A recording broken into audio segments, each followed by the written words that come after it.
Hello friends, welcome to my channel. In today's session, I am going to explain you chapter number 9, The Living Organisms and Their Surroundings of Science Standard 6.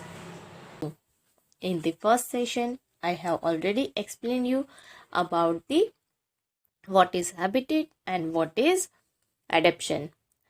Then we have also discussed that how animals can survive in different climatic conditions in their surroundings. जो animals and plants adjust कर पाते हैं near by surrounding में वही survive करते हैं.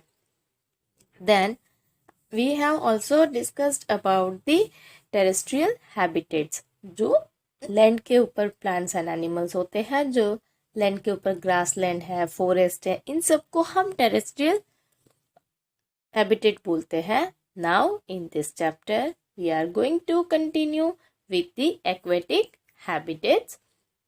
Water bodies जो है उनको हम एक्वेटिक हैबिटेट्स बोलते हैं. First one is oceans.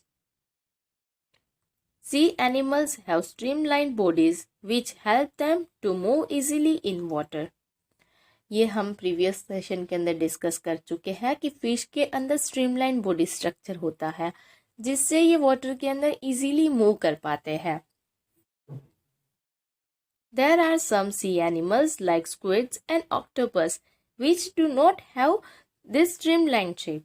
But ये squids and octopus के अंदर ऐसे streamlined shape नहीं होते हैं. So question is how they can survive.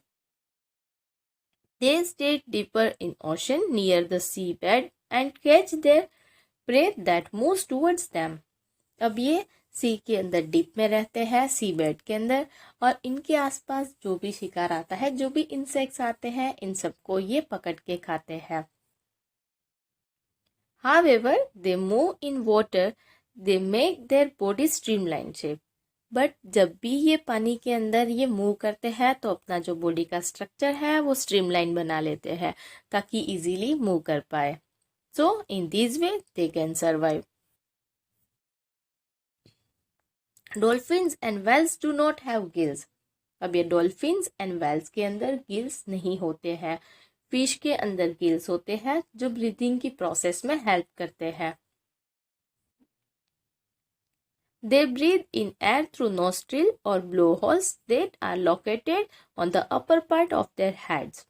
अब ये कैसे फिर ये एयर जो है वो कैसे लेते हैं, तो नोस्ट्रिल से या तो ब्लो होल से लेते हैं जो उनके हेड्स के अपर पार्ट में होते हैं. This allows them to breathe in air when they swim near the surface of water. ये अपर पार्ट के अंदर है ताकि जब भी ये सरफेस के नियर बाय या तो ये ऊपर आते हैं पानी से तब इजीली जो है वो ब्रीदिंग कर सकते हैं. They can stay inside the water for a long time without breathing. ये पानी के अंदर ना ब्रीदिंग के बिना भी लॉन्ग टर्म के लिए चला सकते हैं.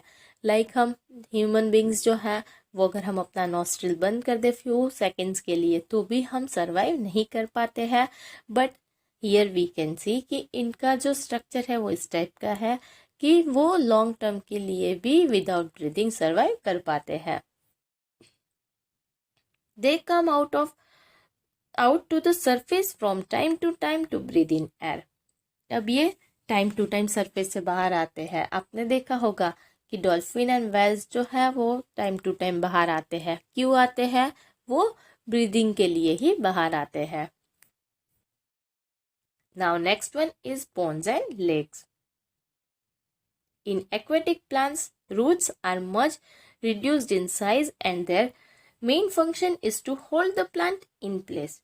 अब एक्वेटिक प्लांट्स की बात करें तो रूट्स जो है ना वो काफ़ी रिड्यूस साइज में होता है बिकॉज यहाँ पे जो रूट्स हैं उनको सॉइल के अंदर होल्ड करके नहीं रखना है. लाइक टेरेस्ट्रियल हैबिटेट्स के जितने प्लांट्स होते हैं उनको पूरे प्लांट को सॉइल के साथ होल्ड करके रखना है. यहाँ पे जो रूट्स हैं उनका मेन फंक्शन क्या है? प्लांट को अपनी प्लेस पे होल्ड करके रखना है. The stem of these plants are long, hollow and light. अब इनके स्टेम्स कैसे होते हैं? लॉन्ग, होलो एंड लाइट होते हैं. These stems grow up to the surface of water while the leaves and flowers float on the surface of the water. अब इनके जो स्टेम्स होते हैं ना वो सरफेस तक ग्रो होते हैं and here you can see, आपने अगर लोटस का प्लांट देखा है तो उनके जो लीव्स है ना वो वाटर के ऊपर, पानी के ऊपर ही फ्लोट करते हैं. Some aquatic plants are totally submerged in water. All parts of such plants grow under the water. कुछ एक्वेटिक प्लांट्स ऐसे भी है कि जो टोटली सबमर्ज होते हैं, पूरा पानी के अंदर होता है. Here you can see. तो इनका जो डेवलपमेंट है, जितने भी पार्ट्स है वो सब पानी के अंदर होते हैं. In the submerge plants leaves are often lightly divided through which the water can easily flow without damaging them. अब यहाँ पे जो लीव्स होते हैं ना वो हाईली डिवाइडेड होते हैं. उनका स्ट्रक्चर ऐसा है कि जब वाटर फ्लो करता है तो ये लीव्स को डैमेज ना करें. Frogs can stay both inside the pond water as well as move on the land. अब फ्रॉग्स जो है ना वो वाटर के अंदर भी सरवाइव करता है एज वेल एज ये लैंड के ऊपर भी इजीली सरवाइव करता है, इजीली मूव करता है. They have strong back legs that help them in lapping and catching there pray. इनके लेग्स, बैक साइड के जो लेग्स है ना वो काफ़ी लंबे हैं ताकि ये जंप इजीली कर पाए और ये प्रे को अच्छे से पकड़ पाए. हियर यू कैन सी, ये जो फ्रॉग है वो जंप करता है तो उनके जो पीछे के लेग्स जो है वो लॉन्ग है, वो काफ़ी हाई जंप में हेल्प करते हैं. They have webbed feet which help them swim in water. इनके जो लेग्स है ना वो वेब्ड होते हैं जिससे ये स्विम कर पाते हैं. Now we are going to discuss about one poem. Set the table to the chair, you can hardly be aware. How I suffer from the heat and from chilblains on my feet. अब ये table जो है ना वो chair को बोल रहे हैं कि तुझे नहीं पता कि मुझे मतलब कितनी प्रॉब्लम होती है, हीट से सफ़र करना पड़ता है, कितने सारे प्रॉब्लम्स जो है वो सब फेस करने पड़ते हैं. If we took a little walk, we might have a little talk. अगर हम चल पाते तो एक दूसरे से अच्छे से बात कर पाते. Pray let us take the air, set the table to the chair. अब ये बोलते हैं कि चलो हम भी प्रे करते हैं कि हम भी एयर ले पाए, लाइक लिविंग बींग्स हम इधर उधर मूव कर पाए, like we can survive like just like living beings. Set the chair to the table, now you know we are not able. अब ये चेयर बोलती है टेबल से कि तुझे पता है कि हम ये सब चीज़ें नहीं कर पाते हैं. How foolishly you talk when you know we cannot walk. ये चेयर जो है ना वो टेबल के ऊपर हंस रही है कि कैसे तू बातें करता है कि हम मूव ही नहीं कर सकते तो हम बातें कैसे करेंगे, ये सब हमारे लिए पॉसिबल नहीं है. Set the table with a sigh, it can do no harm to try. अब ये टेबल बोल रहा है कि उसमें क्या जाता है, कोई नुकसान तो है नहीं, हम प्रे तो कर सकते हैं कि हम भी इन सब की तरह इजीली मूव कर पाए. I have as many legs as you, why can't we walk on two? अब मेरे पास भी उतने ही लेग्स है जितने तेरे पास है, तो हम ऐसे मूव क्यों नहीं कर सकते. Here it is shown that कि जितने लिविंग बींग्स हैं वो सब मूव करते हैं, वो सब एयर लेते हैं. These are the characteristic of the living beings. अब इनमें भी ये सिमिलैरिटीज़ है, लाइक कुछ एनिमल्स जो है उनके 4 लेग्स होते हैं, इनके भी 4 लेग्स हैं बट ये मूव नहीं कर सकते. So now we are going to discuss कि लिविंग ऑर्गेनिजम्स जो है उनकी क्या स्पेशल कैरेक्टरिस्टिक होती है. Now living things around you. We are told that plants are living things, but they do not appear to move like a dog or a pigeon. अब हमें पता है कि प्लांट्स जो है वो भी लिविंग बींग्स है बट ये मूव नहीं कर पाते हैं हम सब की तरह. On the other hand, a car or a bus can move. Still we consider them as non-living. अब कार मूव करती है, बस भी मूव करती है, स्टिल हम उनको नॉन लिविंग बींग की तरह कंसिडर करते हैं. Why is it so? ये मूव करते हैं स्टिल ये नॉन लिविंग क्यों है? तो हमें यहाँ पे लिविंग एंड नॉन लिविंग जो है उनको डिस्टिंग्विश करना है, इन दोनों को हम कैसे डिफ्रेंशिएट करते हैं वो डिस्कस करना है। Plants and animals appear to grow in size with time, but then at a time, cloud in the sky also seem to grow in size. Plants, animals ये सब ग्रो करते हैं साइज के अंदर टाइम के साथ। जैसे हम छोटे थे वहां से बड़े होते हैं तो हाइट, बॉडी, ये पूरा जो स्ट्रक्चर है उसमें हम डिफरेंस देखते हैं। तो ये क्लाउड्स है वो भी तो ग्रो करते हैं, वो भी तो मूव करते हैं, स्टिल हम उनको लिविंग बीइंग कंसीडर नहीं करते हैं, they are non living things. Food is essential for all living organisms. अब कैरेक्टरिस्टिक क्या है लिविंग ऑर्गेनिजम्स की, तो हर एक लिविंग ऑर्गेनिज्म को ना सर्वाइवल के लिए फूड चाहिए। Plants make their own food through the process of photosynthesis.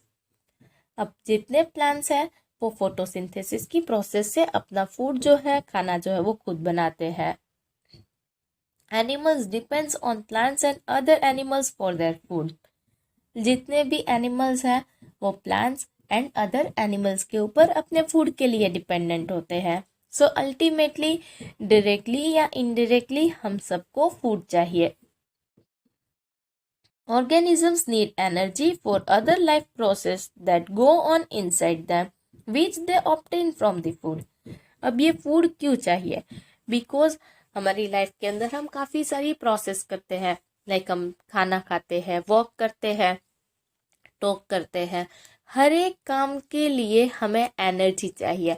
Even food को कंज्यूम करने के लिए भी हमें एनर्जी चाहिए, तब जाके हम अच्छे से च्यू कर पाएंगे और ये हमारी डाइजेस्टिव सिस्टम अगर प्रॉपर वर्क कर रही है देन ओनली ये जो एनर्जी है वो हमें मिलती है।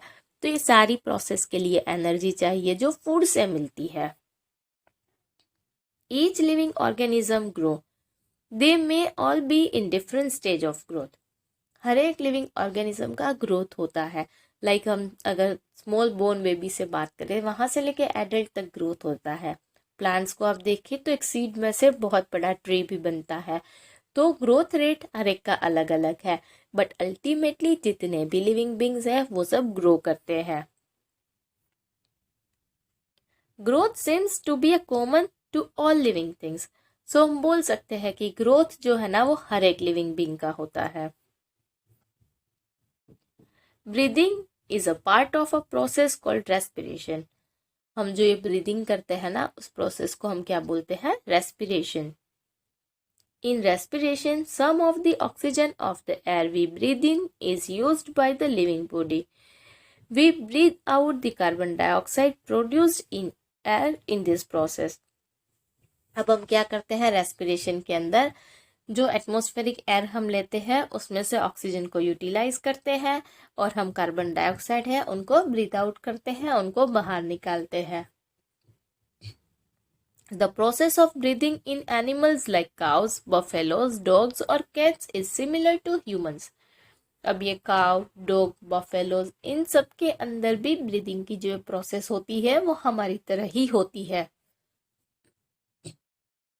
Respiration is necessary for all living organisms.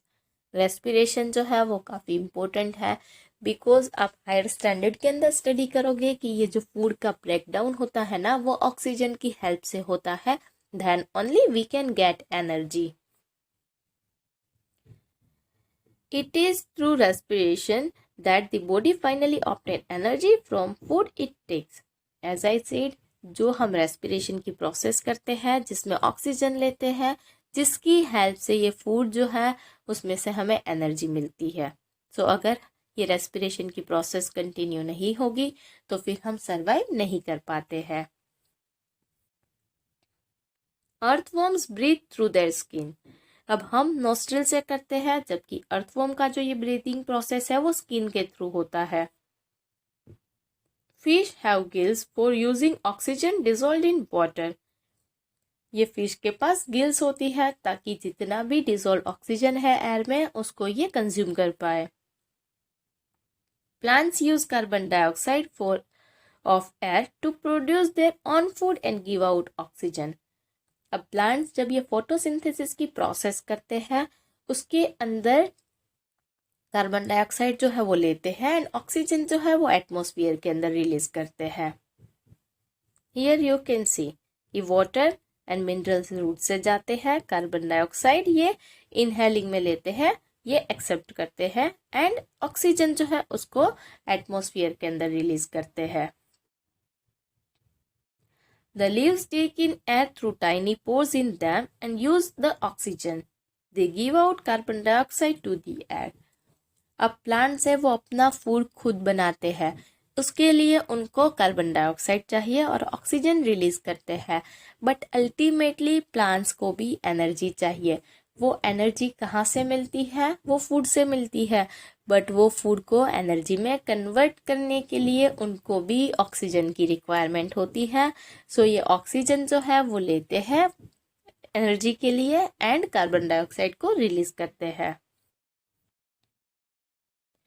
All of us respond immediately to sudden changes around us. हमारे आसपास जो चेंजेस है ना उसको हम बहुत क्विकली रिएक्ट करते हैं।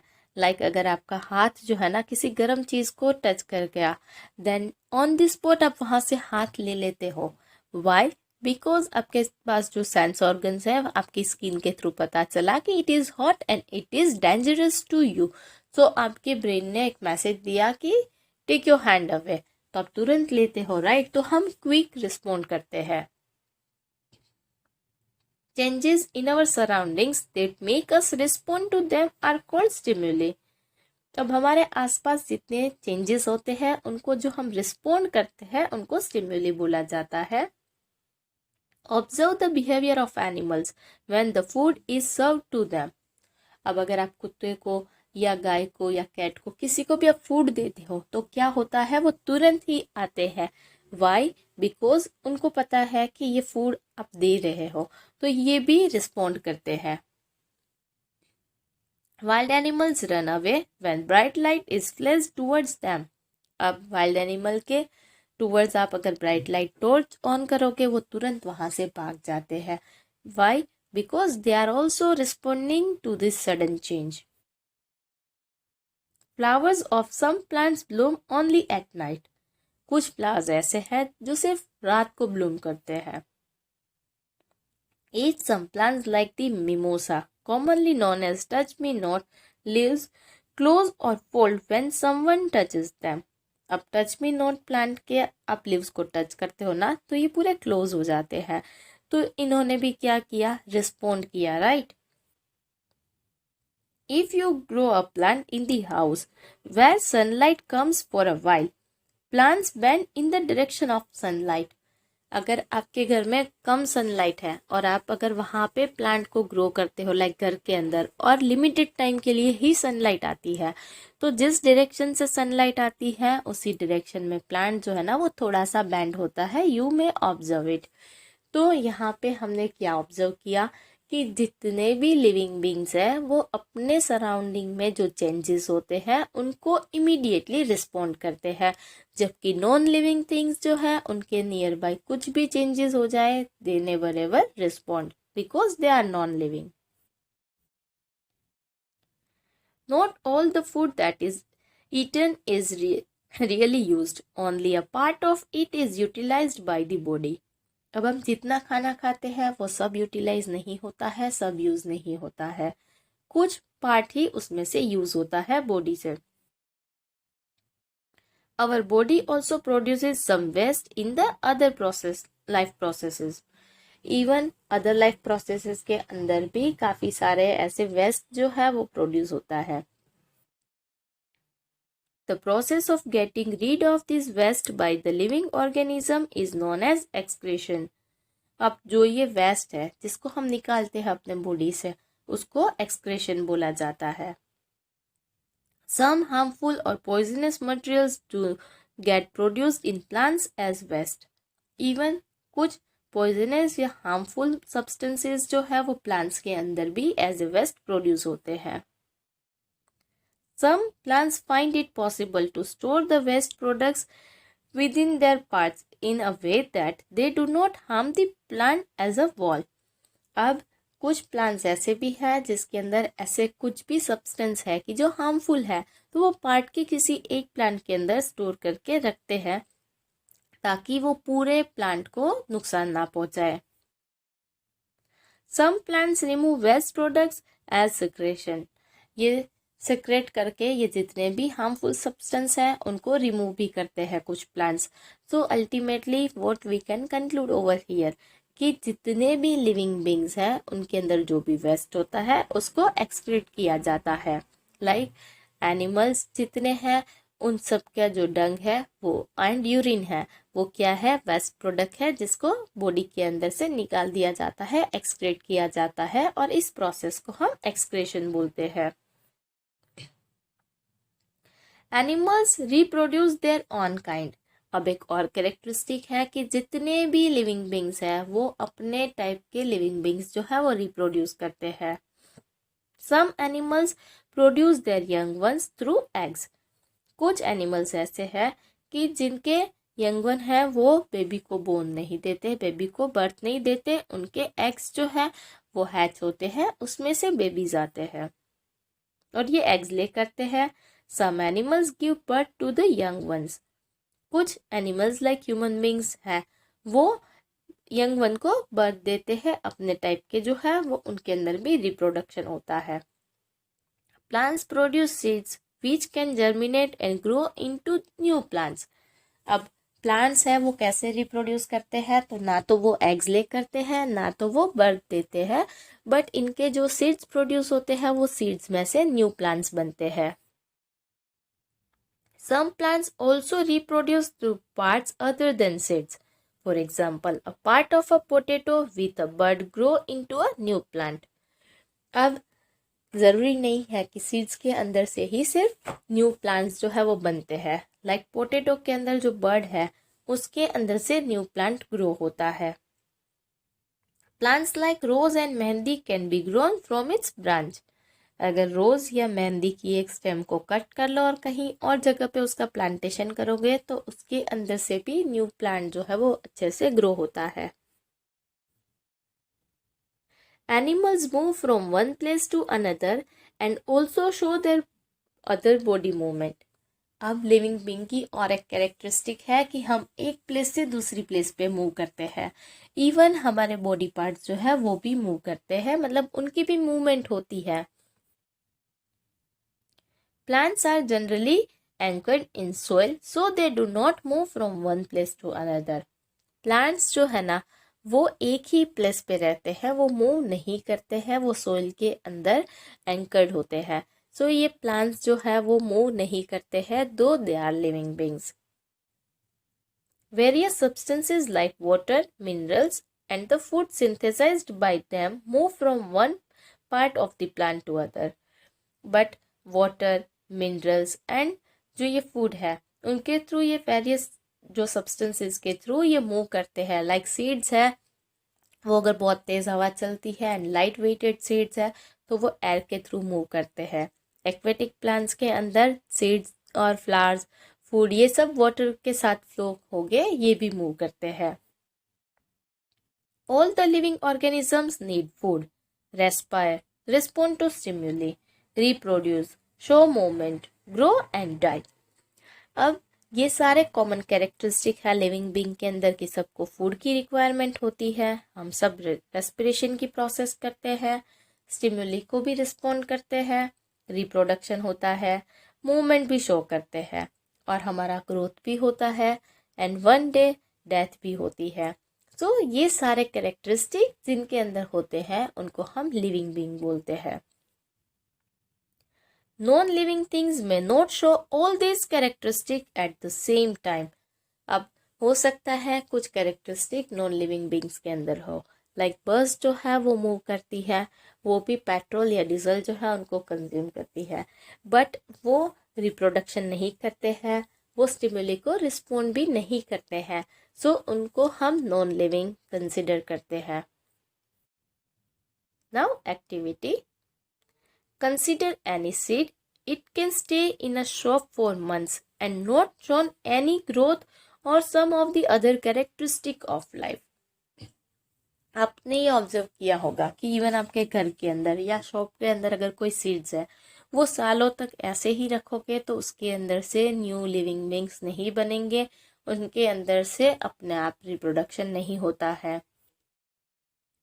However, if we bring the same seed and plant it in soil, water it and it turns into a whole plant. अगर आप सेम सीड जो है उसका प्लांटेशन करोगे, उसको सॉइल के अंदर उसका प्लांटेशन करोगे, उनको वाटर प्रोवाइड करोगे, तो उसके अंदर से एक बहुत बड़ा एक प्लांट बनता है। Push your hand deep inside a sack of wheat. अगर घर के अंदर गेहूं की बोरी है तो उसके अंदर आप हाथ डालोगे तो क्या फील करोगे? There is some heat being produced inside the sack of wheat. The seeds respire and it that possess give out some heat. और ये सेक जो है वो पूरा बोरी जो है उसमें जो भी गेहूं है उसमें आपने हाथ डाला, ये हीट लगी। क्यों? बिकॉज इस प्रोसेस के अंदर सीड्स जो है वो लिविंग बीइंग है, दैट्स वाई वो भी रेस्पायर करते हैं, रेस्पिरेशन की प्रोसेस करते हैं, और उस प्रोसेस के अंदर जो हीट रिलीज होती है वो हमें फील होती है, एंड विच इंडिकेट्स की सीड्स जो है वो भी लिविंग बीइंग है, they can also reproduce. However, looking at all the diversity of living beings around us, we conclude that life is beautiful. अब हमने देखा कि बहुत सारी डाइवर्सिटी है। कैमल्स की कैरेक्टरिस्टिक कुछ डिफरेंट है, फिश की कुछ डिफरेंट है, even if we talk about the leopard और डियर, तो हर एक अपने सराउंडिंग्स के अंदर सर्वाइव करने के लिए उनकी कैरेक्टरिस्टिक काफ़ी डिफरेंट है। इतनी सारी डाइवर्सिटी है एंड वी कैन से कि लाइफ जो है ना वो काफ़ी ब्यूटीफुल है। इवन हमें जो भी ये सर्वाइव करने के लिए पर्टिकुलर कैरेक्टरिस्टिक चाहिए वो हमारे अंदर होती है, ताकि हम सराउंडिंग क्लाइमेट्स के अंदर इजीली सर्वाइव कर पाए। Here we have discussed entire chapter. Thank you. Thank you for watching this video. If you have really liked this video, please like it and share it with your friends. If you have not subscribed my channel yet, please subscribe it by pressing the bell icon on the right hand side. Thank you.